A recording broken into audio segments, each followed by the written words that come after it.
Hello అండి. Welcome back to my channel.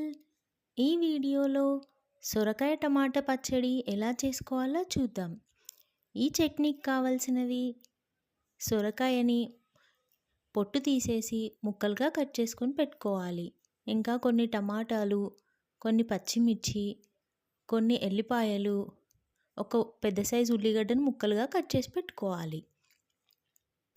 ఇప్పుడు గిన్నె పెట్టుకొని నూనె పోసుకొని అది వేడయ్యాక అందులో పచ్చిమిర్చి, ఎల్లిపాయలు, ఉల్లిగడ్డ ముక్కలు, సొరకాయ ముక్కలు, టమాటా ముక్కలు అన్నీ వేసేసుకొని అందులో 1 టేబుల్ స్పూన్ జీలకర్ర,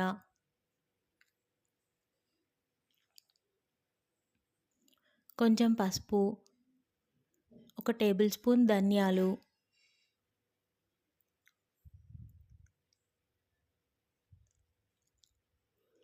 వేసుకోవాలి.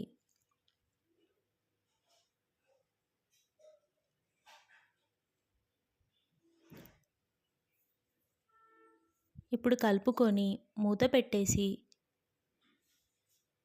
సిమ్లో ఒక 5 మినిట్స్ ఉడకనివ్వాలి.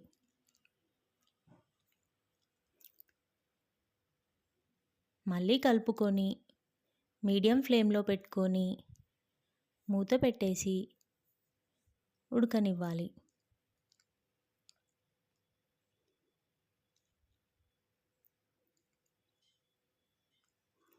ఇప్పుడు మొత్తం ఇలా ఉడికిన తర్వాత ఇందులో తగినంత ఉప్పు వేసుకోవాలి. నేను 1 టేబుల్ స్పూన్ ఉప్పు వేసుకున్నాను. మీరు మీకు తగినంత ఉప్పు వేసుకోండి. ఇప్పుడు ఉప్పు వేసుకున్నాక కలుపుకొని మళ్ళీ మీడియం ఫ్లేమ్లో పెట్టుకొని మూత పెట్టేసుకొని ఒక 5 మినిట్స్ ఉడకనివ్వాలి.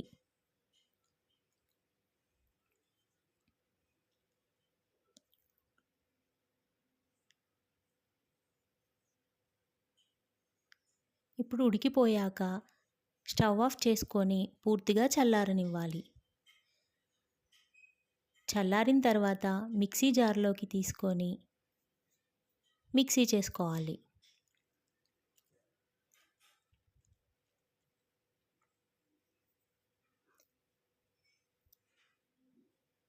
ఇది ఎక్కువగా మిక్సీ చేసుకోకూడదు. కొంచెం చేస్తేనే చాలా బాగుంటుంది ఈ పచ్చడి.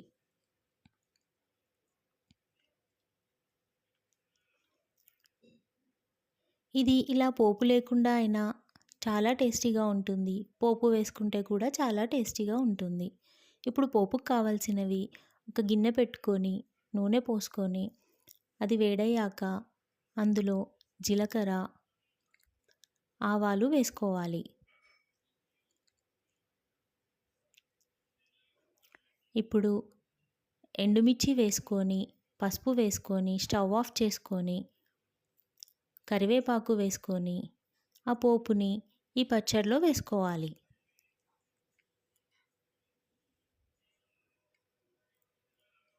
అంతే అండి, చాలా ఈజీ రెసిపీ. మీరు ట్రై చేయండి. సొరకాయ టమాటా పచ్చడి 15 మినిట్స్లో అయిపోయే సొరకాయ పచ్చడి. బ్యాచిలర్స్కైనా వంట రాని వారికైనా చాలా ఈజీగా చేసుకునే రెసిపీ ఇది. రైస్లోకైనా చపాతీలోకైనా బెస్ట్ కాంబినేషన్. ఈ వీడియో మీకు నచ్చినట్టయితే లైక్ చేయండి, షేర్ చేయండి అండ్ సబ్స్క్రైబ్ చేయండి.